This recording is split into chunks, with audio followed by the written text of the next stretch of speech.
Saludos Venezuela, Iberoamérica, arriba los corazones. Qué bueno estar con todos ustedes. Qué privilegio en este momento declarado, como siempre, en aprendizaje. Cada día nos declaramos en aprendizaje y por supuesto recibimos todas las sugerencias de ustedes, de nuestros entrevistados, de nuestros invitados, que son los que ofrecen esa posibilidad de cotejar lo que sucede en Venezuela, Latinoamérica y el mundo. Gracias por estar con nosotros. Esto es Sin Mentiras. Yo soy Wilmer Rosas a través de ANTV, un canal para todas las voces, intentando ratificar que somos el equilibrio informativo. Bien, definitivamente desde Sin Mentiras, que es el programa, uno de los programas del canal de la Asamblea, siempre vamos a traer como invitados especiales a sus diputados. Esa es la razón filosófica de este canal, es traer a los diputados y saber lo que están haciendo, sin mentiras, por la calle del medio. Porque tú sabes que los diputados quieren venir a hablar lo que ellos quieren hablar. Entonces nosotros tenemos que preguntarle de todo. Por eso en el día de hoy, un amigo de la casa que es diputado de La Guaira, Carlos Pacheco, está con nosotros. Carlos, ¿cómo está, diputado? Bueno, aquí en la revancha. ¿Trajiste la valeriana? Tengo bastante valeriana. Mira, pero ven a mí acá. Se me olvidó traerte, te iba a traer porque... Ah, ¿se te olvidó? Se me olvidó. Qué bueno que se te haya olvidado.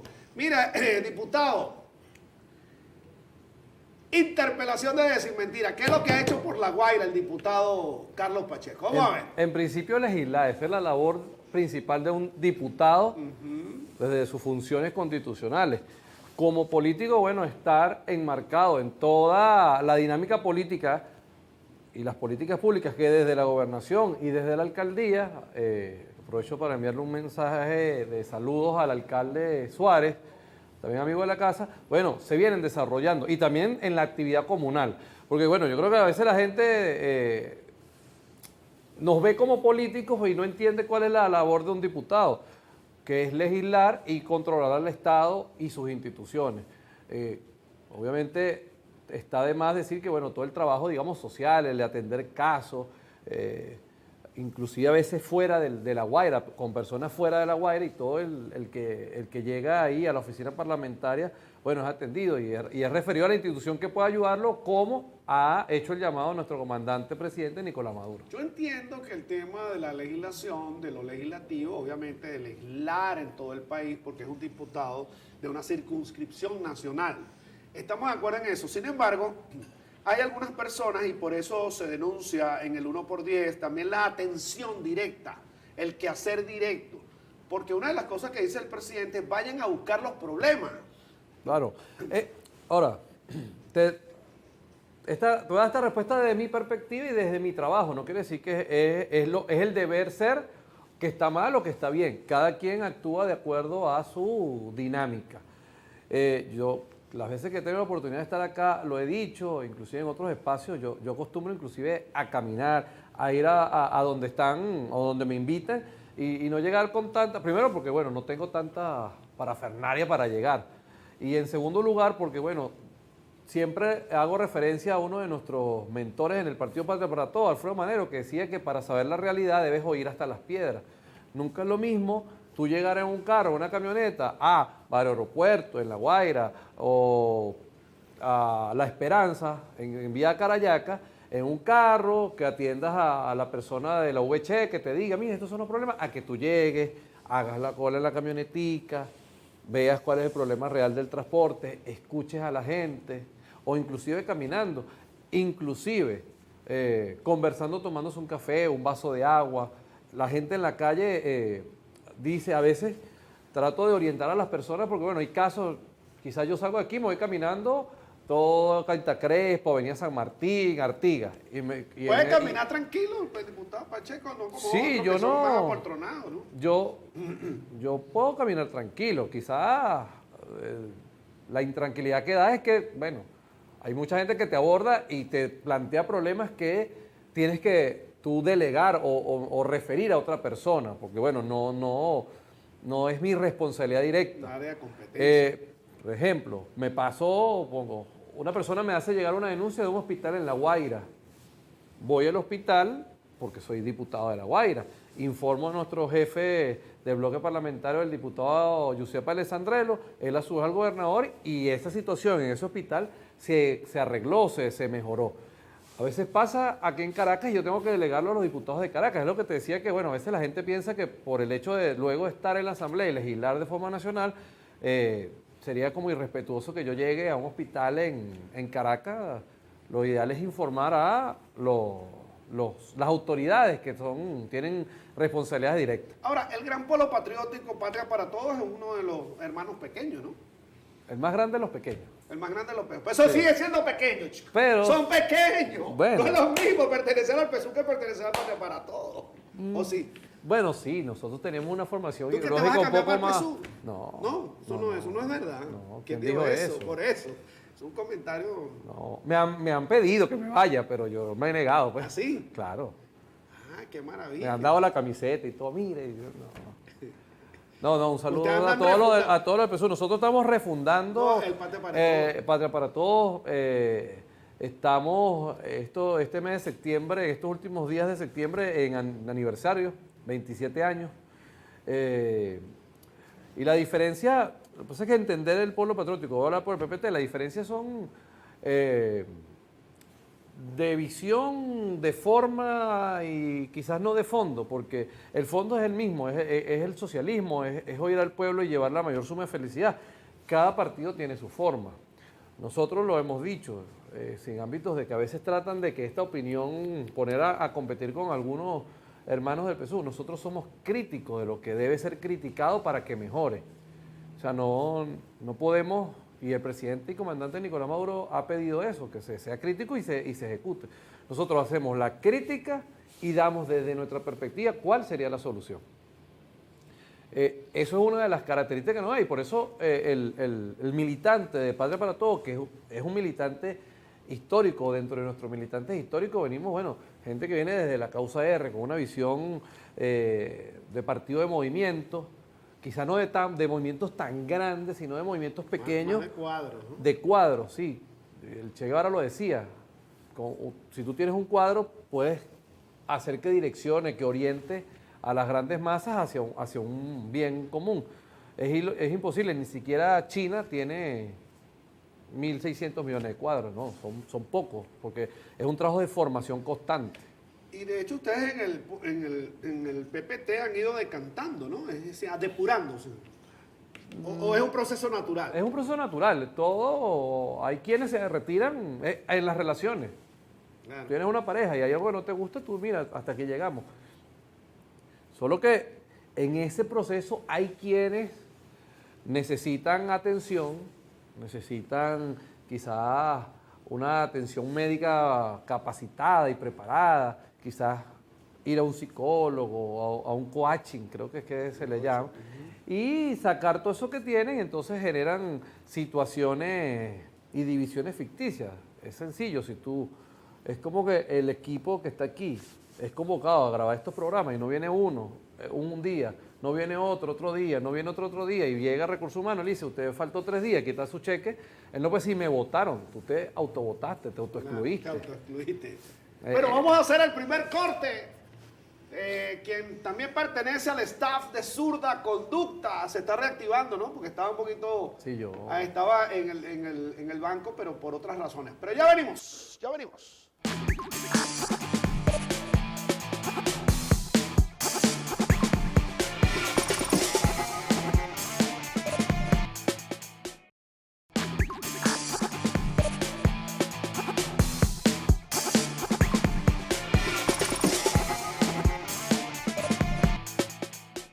Continuamos en Sin Mentiras con el diputado Carlos Pacheco. ¿Qué has hecho tú de Zurda Conducta? A ver, ¿cuál es ¿Qué han hecho ustedes de ahí?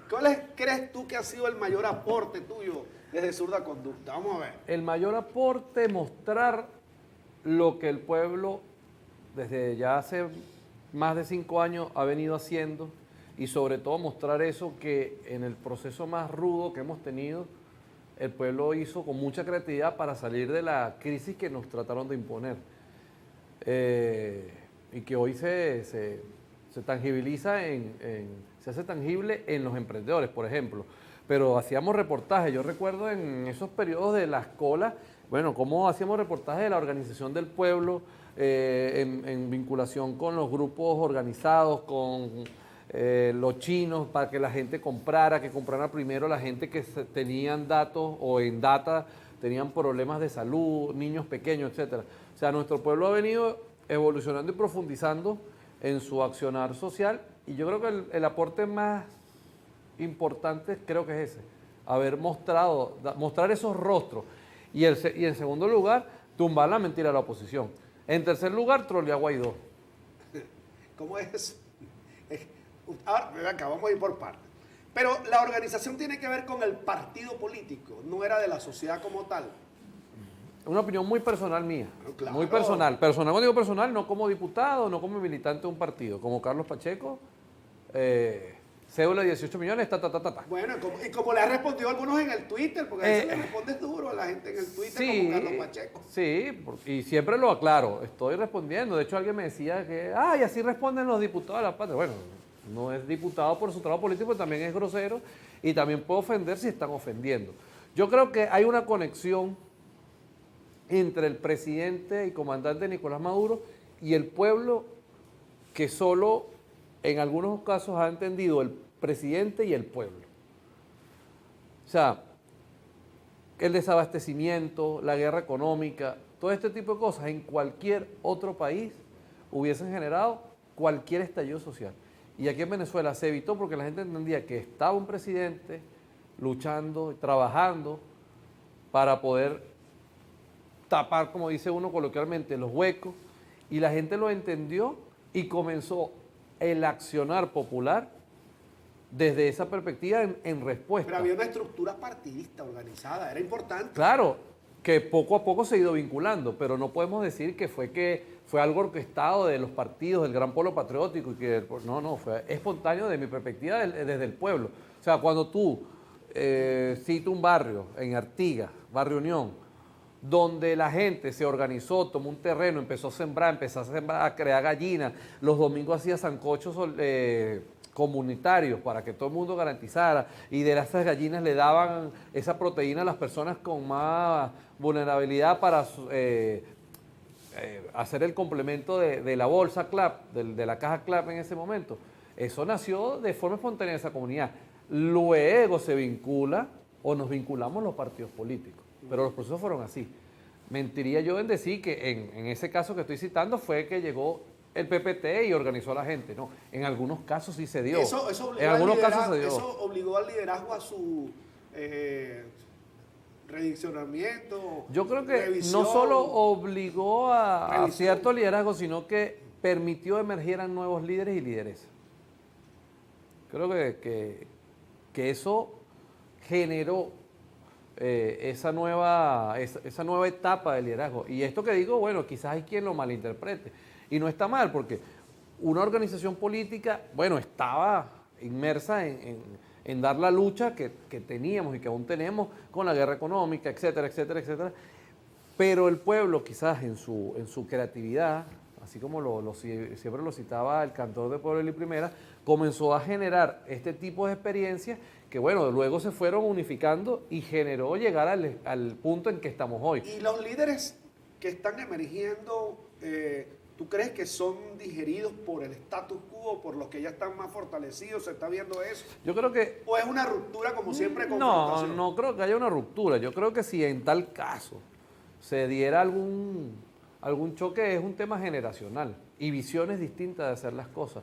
No es lo mismo ser dirigente de la vieja izquierda, en donde utilizabas stencil para multiplicar la información, donde tenían que parar un autobús, se montaba uno y agarraba al chofer y el otro repartía papeles y se bajaba, a ser dirigente y estar formándose en donde tú agarras un Twitter y en minutos cientos, miles o millones, de acuerdo a tus seguidores, captan tu mensaje.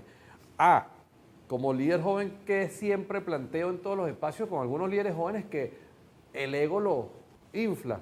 Ya va, nosotros necesitamos los que están ahí porque su experiencia es la que nos va a generar. Nosotros tenemos el día a día. Es más fácil ser líder ahorita con todo ese tema tecnológico, es más fácil hacer política. No, porque al final la política va a la génesis siempre. Si yo no he visto ningún porque ni el presidente de El Salvador, Nayib Bukele, que tanto se ha volcado a las redes sociales, tú a juro necesitas ir el cara a cara, el tocar la mano, el ver a los ojos, el hablar, el decir, el comprometerte, el ejecutar. Hasta ahora, y trato de siempre, y trato siempre. Bueno, yo te he invitado, hemos estado, de hecho. Claro que tuve que ir a ver si Suárez trabajaba o no trabajaba. Porque ese cuento de que no, todo el mundo dice que trabaja, bueno, vamos a ver si trabaja. Y de hecho le pido disculpas al equipo técnico, porque ese día, bueno, llegaste tarde, porque viste que no es que, como dice uno coloquialmente, no sé si soy el mejor líder, no lo creo, todavía nos falta, pero trato de no ser un líder de cartón, ¿sabes?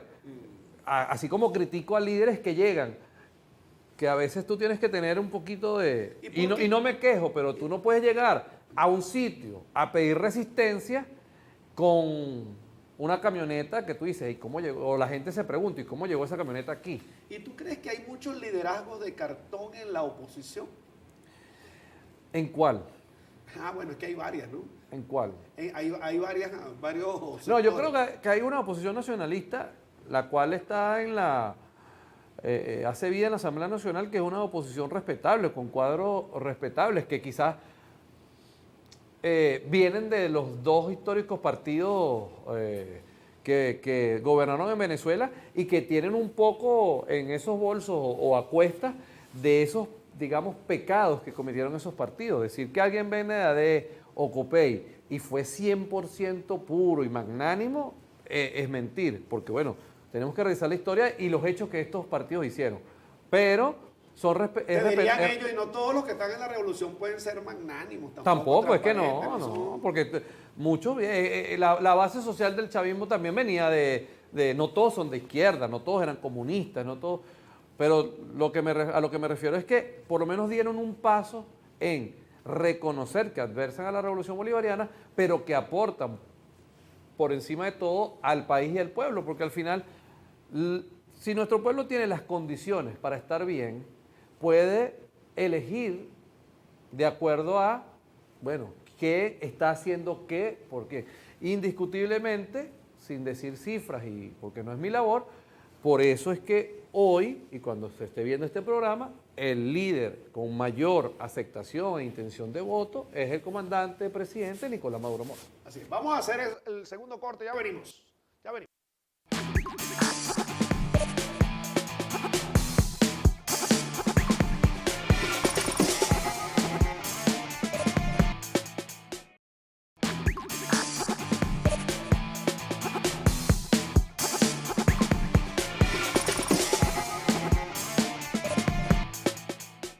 Diputado Carlos Pacheco continúa con nosotros en Sin Mentira. Varias cosas, hay que empezar a lanzar varios tips para ver tus opiniones, porque el programa deviene en eso, en la opinión de nuestros invitados.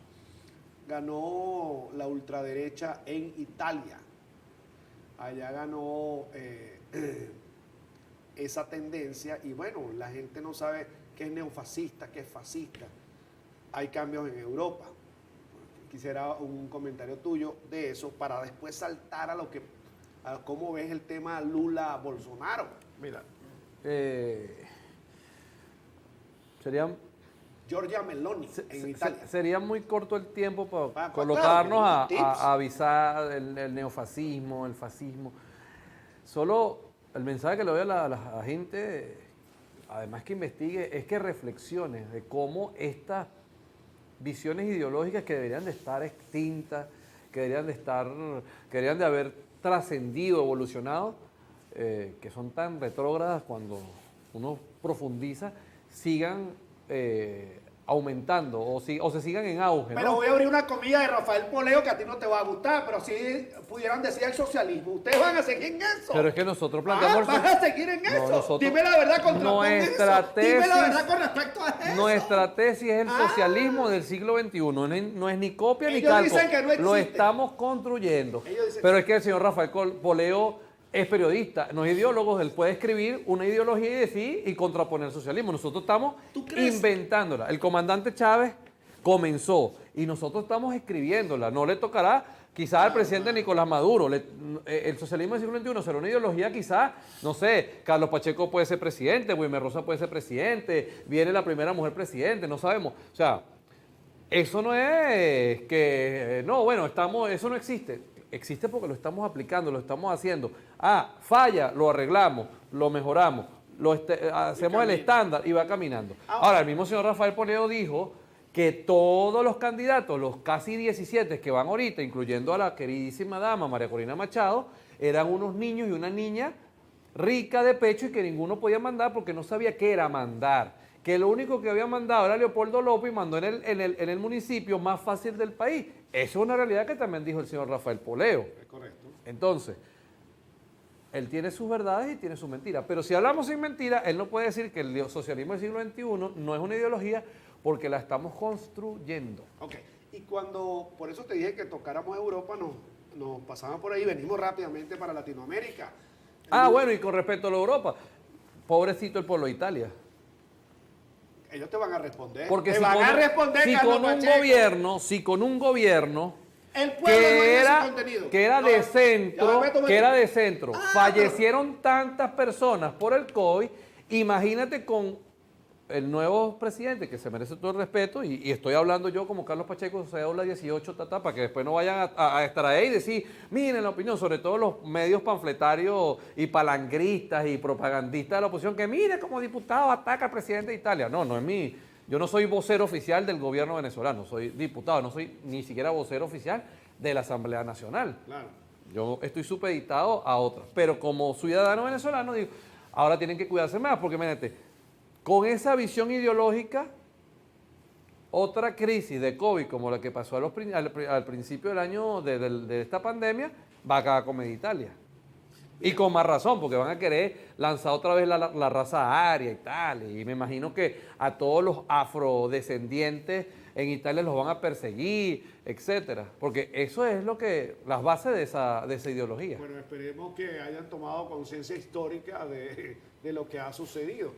En el caso específico de Brasil, que ya nos acercamos a las elecciones. Yo creo que indiscutiblemente va a haber un triunfo aplastante de Lula ante Bolsonaro. ¿Por qué crees que va a ser aplastante? Porque tú analizas todos los videos, analizas todo el contenido de las distintas, e inclusive de las agencias de noticias que son de ultraderecha, y lo que se muestra es un Brasil... O sea, Bolsonaro tuvo que agarrar, hablando coloquialmente, o sea, posicionarse, apropiarse de un acto protocolar de Estado para hacer propaganda, porque si él hace un acto de propaganda no va nadie.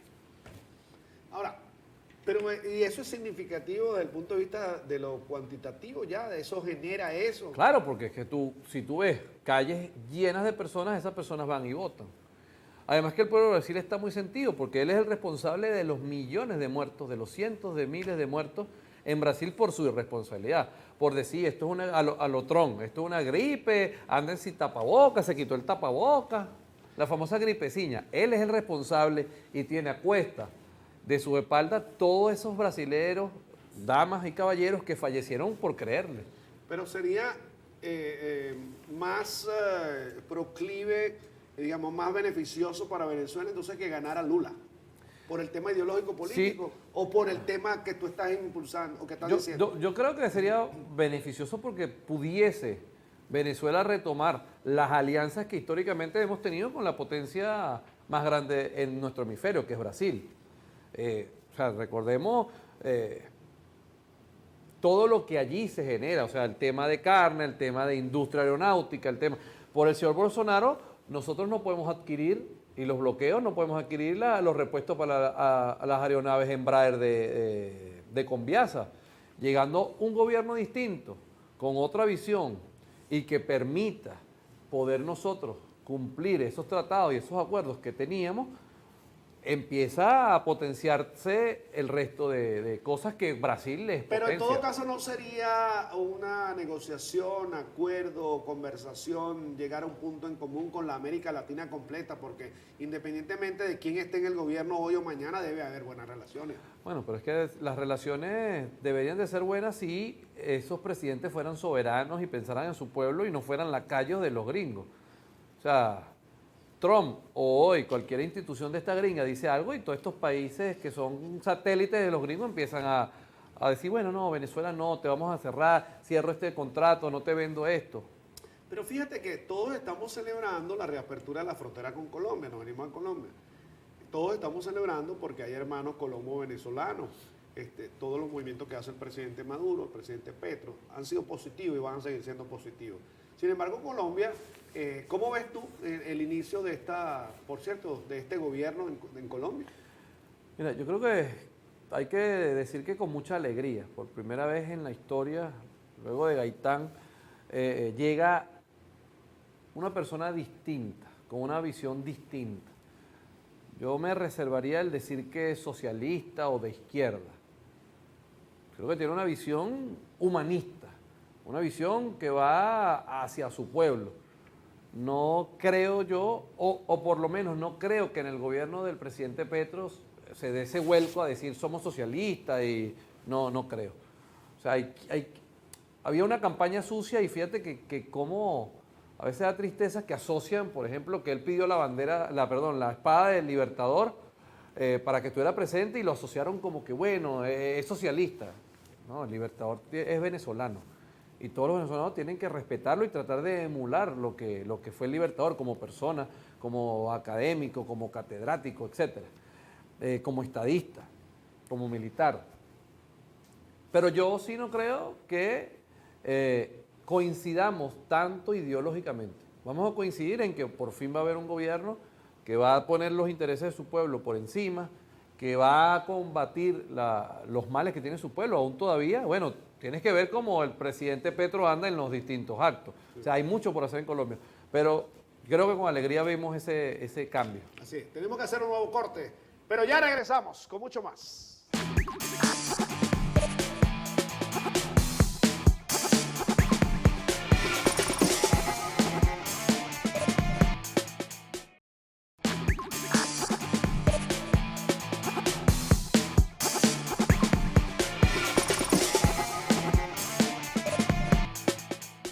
Diputado Carlos Pacheco está con nosotros, parlamentario electo por el estado La Guaira y quien ya ha precisado pues sus diversas gestiones y su rol de legislador nacional, pero también atiende a la gente allá. Ahora, sigamos en tema. Gustavo Petro Urrega estuvo en las Naciones Unidas y un discurso bien interesante, bien importante en la defensa de los campesinos colombianos, de las tierras colombianas, del quehacer del campesinado. Y se refirió a la hoja de la coca como una hierba, como una planta ancestral. En primer lugar, tu opinión con respecto a ese discurso y cómo entonces una sociedad que ha estado vinculada a ese tema por muchos años. Es complicado, ¿no?, lo que le toca a Petro. Claro, yo creo que, insisto, por primera vez se da en las Naciones Unidas un discurso del sentir de las y los colombianos, desde su presidente, realizado por su presidente. Puntualmente el tema de la coca ha sido tan atacado, países como Bolivia, atacados por Estados Unidos, y resulta que, bueno, tienen la mayor cantidad de consumidores en el mundo, pero además ellos atacan a la hoja y la hoja no es que es droga, necesita todo un proceso para convertirse en otra cosa que, bueno, no diremos aquí, pero que es de droga, como todo el mundo la conoce. Yo creo que ese sentir del pueblo colombiano, como tú dices, específicamente en el campesinado, que es el que más ha sufrido la guerra de Colombia, por primera vez se siente en un discurso, porque antes los discursos de los presidentes de Colombia, ¿qué eran? Bueno, estamos atacando al narcotráfico y tú tienes, no sé, si analizas los últimos 10 años, la mayor inversión en lucha contra el narcotráfico, pero aumentaron también las salidas de drogas desde Colombia. Inclusive utilizaron esos elementos como falsos positivos para tratar de inmiscuir a Venezuela, y entonces utilizaban a Venezuela o trataban de utilizar a Venezuela como paso para sacar la droga. Entonces, si no, es que sale de Venezuela.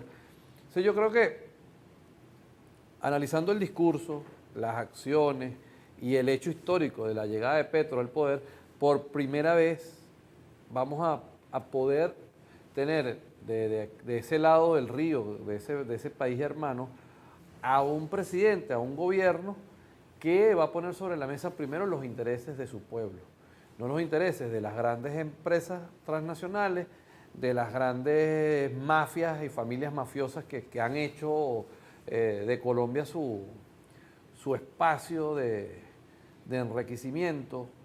Entonces, el discurso ante las Naciones Unidas tiene hay cosas, creo que en un tercer programa te pudiese decir. Está muy bien. Yo te dije, pero- en el último programa me preguntaste sobre la ex senadora Piedad Correa y dije que bueno, no te iba a responder. Y ahorita no te puedo responder abiertamente sobre todas las percepciones Claro, está del bien, discurso. está bien. Oye, ahora fíjate algo. Con respecto al tema colombiano, el embajador de Colombia en Venezuela, Benedetti, Plasencia, pues el de aquí, están celebrando mucho la llegada de un cargamento de urea. Él dice así, Y la recuperación de la monómeros. recuperación de monómeros, pero fíjate lo que dice Benedetti, que es bien interesante. Él dice, yo voy a responderle, mira el tenor que es interesante. Él dice, presidente Petro, nosotros vamos a regresar a los 10.000 millones de dólares en intercambio comercial, Ujú. cosa que es importante para Ambos países. para ¿no? ambos países. Y él dice, bueno, y conseguir la urea a $100 menos que en el mercado internacional. Se la vendieron a 600, están en 730 y más. Lo cual implica de que él efectivamente ve es la oportunidad del ganar. Claro. ¿Dónde están nuestras fortalezas en ese sentido? E inclusive yo creo que Colombia, en el gobierno de Duque, recibía la urea de Ucrania y enviaba mercenarios. ¿Cómo es la cosa? Barájame eso. Barájame eso. Ahora tú vas a ligar a Duque con Zelensky. Están Te ligados. metiste para Ucrania muy rápido. Lo iba a dejar para el final. pero Están ligados. Te metiste ahí. El Nacho. señor Zelensky enviaba urea y otros insumos y otros productos a Colombia, y Colombia en pago enviaba mercenarios. Ajá. ¿Y para qué sirvieron esos mercenarios? Si me No, tienes que decir. están haciéndole o están tratando de hacerle frente a el gobierno y al ejército ruso. Vamos a meternos en ruso. Yo no rehuyo al combate. Entonces, Espérate un momentico. no, pero terminamos Claro. terminemos con lo de monómeros. No. Tú terminas en monómero cuando estés en Ahí- su conducta. Aquí ahí terminamos está. cuando me fuiste para Ucrania. Ahí Espérate está. un momentico. No, pero es que ahí está el detalle que las colombianas y los colombianos en Venezuela tienen que ver, que muchas veces criticaban, no es culpa de Mauro, no, era culpa del gobierno que estaba allí. Esos 10.000 millones se perdieron. Es más, históricamente, ¿sí? En ámbito de xenofobia, históricamente los pueblos de frontera de Colombia vivían por Venezuela. Por eso muchas veces cuando hablaban y decían, no, que nosotros, ya va, espérate, ahora que nos toque a nosotros un ratico, no quiere decir nada. Y además, no es tan ratico, porque los venezolanos que han decidido irse, la mayoría han llegado en otras condiciones. Por eso cuando yo veía que atacaban y sacaban a gente de los arriendos, no sé, yo decía, es difícil entender hasta que uno ve eso, el poder de los medios de comunicación. Aquí llegaban los colombianos y la gente los recibía muy bien. Aquí llegaban los colombianos no, pero me refiero a Venezuela porque es que estamos aquí. Ellos se referían y atacaban, porque muchos decían, ay, los venezolanos ahora aquí, en Colombia, uno veía en redes sociales que se quejaban. Y tú decías, sí, pero es que muchos de esos colombianos hicieron vida aquí, hicieron fortuna aquí. Hoy ahora voy a poner más cerca.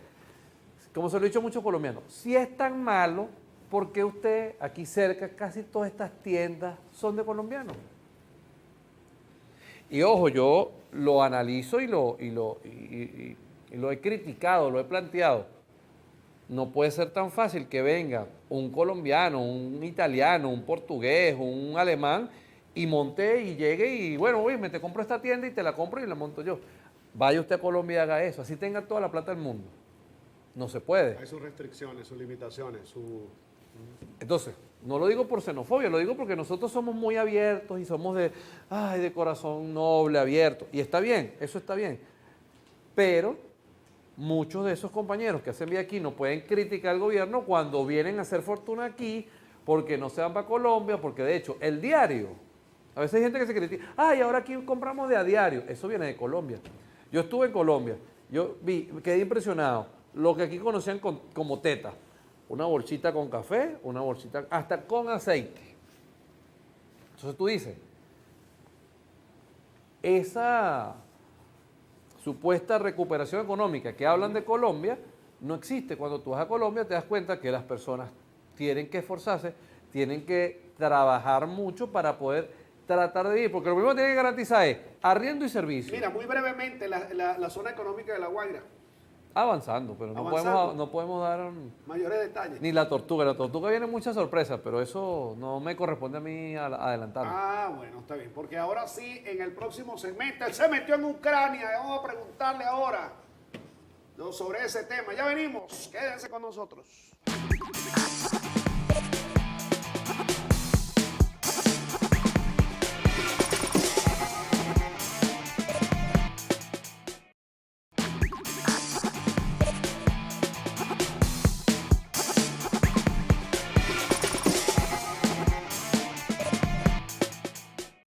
Bien, aprovechando la capacidad de síntesis y el nivel académico e intelectual de nuestro entrevistado, varios puntos rapiditos, ¿no?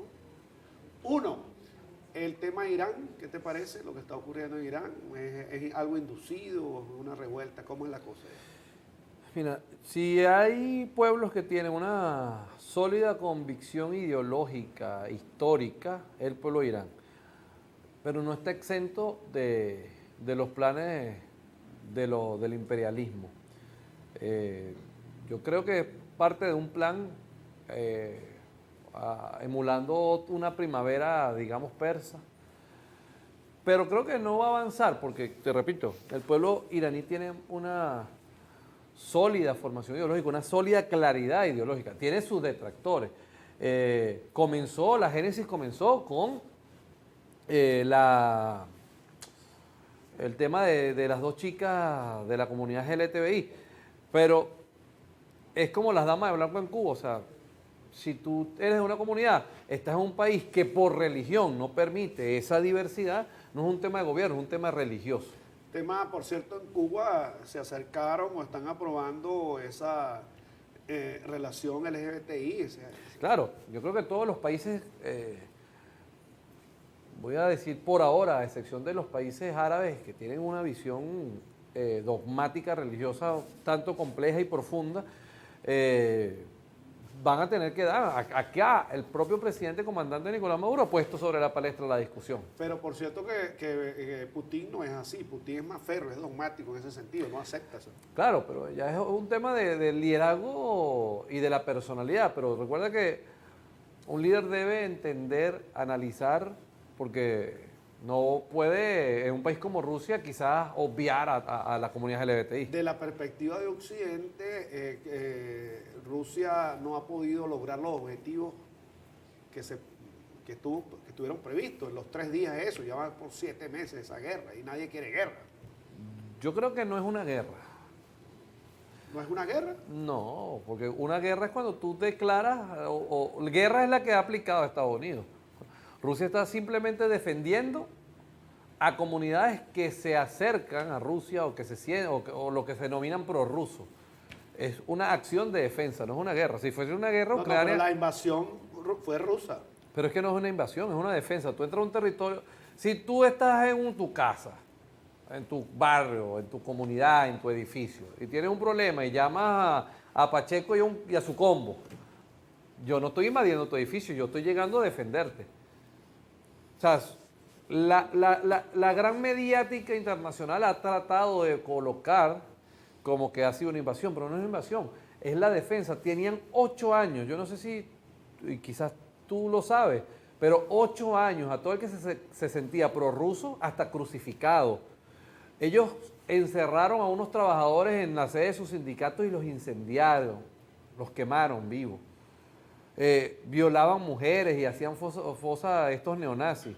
Entonces no puede decir que es una invasión, es una defensa de Rusia ante la solicitud de todas estas personas. Que la acción militar, fíjate, para no extender, ellos decían, nos están matando, mira cómo bombardean las iglesias. Resulta que ellos en las iglesias, en los hospitales, en ancianatos, de forma subterránea guardaban el arsenal de y a militares para atacar a las tropas rusas. Entonces, lamentablemente una acción militar conlleva vidas, sí, pero y todas las vidas que se perdieron por la locura de Zelensky y sus Azov. Pero claro, pero desde el Papa, de la Iglesia y todo Occidente pidiendo que se pare la guerra. Yo invitaría al Papa que vaya a Ucrania y hable con Zelensky y trate de perdonar todos los pecados que él y las tropas Azov tienen. Porque seguimos en la doble moral. Yo no vi al Papa hablar de la invasión de Irak, Afganistán, todos los crímenes que hacían contra los prisioneros de guerra afganos, por ejemplo. No vi en ese momento creo que era Ratzinger pedir clemencia. Pero además en la historia los papas, hay un rey, no voy a nombrar el país para no comprometerlo, que asesinó y empaló a mucha gente y llegó y el papa le dijo, bueno, está bien, pecaste porque mataste a mucha gente de forma muy maquiavélica, pero si me das tanto y me construyes esta iglesia, yo te fui muy indulto y cuando tú te mueras te entierran con él para que te dejen entrar al cielo. ¿Te hubiese gustado también que el Papa hubiera actuado con más fuerza en el tema de la persecución en Nicaragua de los religiosos católicos? Pero es que yo no creo que en Nicaragua se dio una persecución a religiosos católicos. Yo creo que religiosos católicos prestaron las sedes de iglesias para conspirar en contra de un gobierno legítimo que dio una respuesta con un pueblo ante la arremetida que iba a venir desde ese espacio. No pudiésemos decir que los trabajadores de NTV son malos y Carlos Pacheco viene para acá a conspirar. Entiendo. Y como estamos en Centroamérica y hablaste hace... Ahora, el Papa debería ya que hay toda una campaña de él y lo histórico, el primer latino, no sé qué, no solo es que no usa el anillo de oro, que sigue usando el de plata, que sea más como Jesús, porque fuera de eso que hizo inicio, sigue siendo un papa más. Más carpintero, menos... Dice una canción de los guaraguaos, ¿Cristo al servicio de quién? Las iglesias, fíjate tú, en Nicaragua, servían para conspirar. Yo no he visto en ningún país del mundo, en Venezuela, voy a hablar de Venezuela, un saludo al cardenal Baltasar Porras, que ha conspirado bastante también. Pero yo no he visto que haya una orden ejecutiva de la iglesia que permita que las iglesias se abran y los espacios que tienen sirvan para formar emprendedores, a mujeres a enseñarlas a coser. Hay curas de pueblo, de barrio que lo han hecho, pero como una orden de la iglesia no. Pero la iglesia puede protestar por sus ciudadanos también, ¿no? Claro, puede protestar, pero ¿qué hace por sus ciudadanos? O sea, lo único que hace es pasarte la cestica para que tú pongas plata, van a un banco, la cambian, eso es muy duro. Van a un banco, ¡eso es muy duro! Van a un banco, la cambian, le queda su tajada al arzobispo y luego le queda una cuota. No va a la iglesia, ya va, pero no va a la iglesia, yo como católico exijo que me expliquen qué hacen con la plata, porque se queda una plata, Monseñor Baltasar Porras le pido la bendición desde aquí. Y luego otra parte se la mandan al Papa Francisco. ¿Qué hace con eso? ¿Qué hace con eso? Porque, no, bueno, están persiguiendo a mi gente. Es como, lo cito aquí rapidito, cristianos evangélicos que ahora atacan a espiritistas. En Venezuela hay libertad de culto. Sí, lo hay. Usted no puede atacar a nadie. Aquí yo he visto programas de gente, yo soy luciferino. Si él cree que existe el diablo, que existe, y lo quiere adorar, ese es su asunto. Quizás en un debate uno puede decir, mira, tú estás loco, pero yo no puedo llegar como ciudadano a llegar con un martillo No, esa es su creencia. Nosotros, gracias a Dios, podemos estar en una mesa 4 personas que crean en 4 cosas distintas, pero no pueden usar ni los cristianos evangélicos, ni la curia, no, aquí no hay curia, eso es en Roma, ni los líderes de la Iglesia Católica su investidura para atacar al que cree en otra cosa o el que no cree en nada o decir esto está mal o está bien. Bien, este programa le ha llegado por la cortesía de... El arzobispado de Caracas. de la alcaldía del municipio Vargas. Pues Suárez resuelve ya en la Suárez es un buen cristiano. Sí, trabajador. Es un buen cristiano. Tú lo has visto. Así tienen que ser muchos cristianos e inclusive muchos católicos. Hacer más y decir menos, porque hay muchos que viven, Dios, el pecado, No te el pecado, el pegues, pecado. no te pegues Ah, mucho. el micrófono, el pecado, pues hombre, el pecado. Ay, el pecado. Ahí está. Sencillito. Es sencillito. Es imposible que Baltasar Porras sea uno de los más cercanos a Jesucristo cuando conspiró en contra de un pueblo, cuando ha pedido sanciones, cuando ha puesto todo el lobby para un mamotreto como Juan Guaidó, que ahora anda en una moto por ahí, que estuvo en La Guaira, lástima que no lo vi también porque quiero devolverle zapatos o quitarle uno deportivo de los que andaba. Aquí lo digo, si está viendo este programa, Juancho. Ese tipo de iglesia, por eso es que mucha gente ahora se mete a Santera, o se mete a Palería, se mete a Arecrina, porque han abandonado la relación con Dios y es un tema político. Tú vas a una iglesia, a una misa, y yo he escuchado a curas que piden, Señor, oremos al Señor porque salgamos del tirano Nicolás Maduro. Y me paro y peleo con el Señor. ¿Ves? Esas manipulaciones no pueden seguir. Para el otro programa, si quieres, me invita a Baltasar Porras. Vamos a invitarlo. Gracias a la cortesía también a alguien que hace más y habla menos, Freddy Rodríguez, allá en la alcaldía de Guarenas. Cristiano también. Ambrosio Plaza está trabajando mucho en el sector Trapichito, ha hecho bastantes cosas y sigue remodelando teatros, en fin. Está haciendo una gran labor por allá. Y en la alcaldía del municipio Pedro Saraza, allá en Guárico, nuestro amigo Cancha. Está un poquito perdido, pero igual lo tenemos aquí. Acude, te estamos esperando. Muchas gracias al ti. diputado Carlos Pacheco, que seguramente vendrá en nuevas oportunidades. Algunas cosas puede decir, las entendemos, otras no. Son situaciones, maneja informaciones que quizás nosotros no podamos manejar, esa es la verdad. Pero aquí sin guiones, porque esto es sin mentiras. El equilibrio informativo en ANTV, que es un canal para todas las voces.